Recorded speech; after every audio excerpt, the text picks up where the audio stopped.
này squat kami kha chỉ là han thu sam ban soi toa kami ga squat zone nuwa khanin helai ga chuan khoi zo to ta push up ha alo bera voice om antianga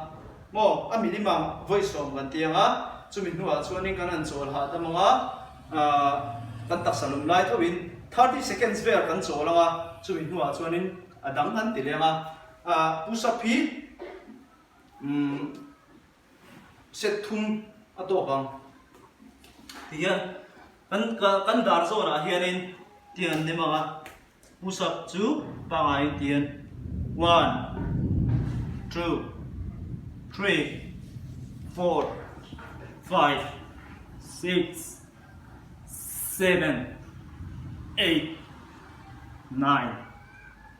10 kaka set khata niyang chuan 30 seconds kan cholanga chumi hnuah chuan push up ka kan tilenga kan chol lenga push up kan tilenga chu kan khoi dan tur anianga chuan push up kan ti zo to hnuah khanin kan ke hi azak theyang perin hian hei kan danga helama hian zak theyang perin kan danga achang chuan he ta deng an lut thina he ta hian chuan a le lampang pawh khatiang chiah kha azau theng perin kan da he ti hian kan body kha a stretch tur ani ain pot fan tur ani a kan tha kha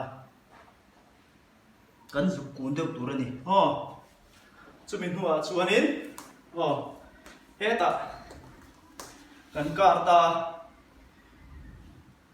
asir hi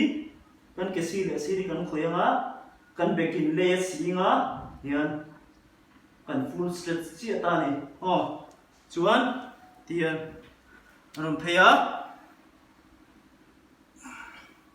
asang theyang berak an hoyanga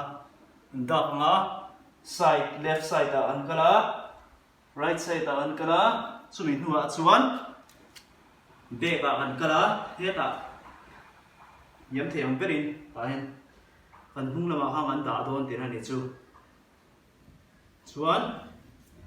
an le le a thei hian kan ke hian ti khan ti khan stretching kha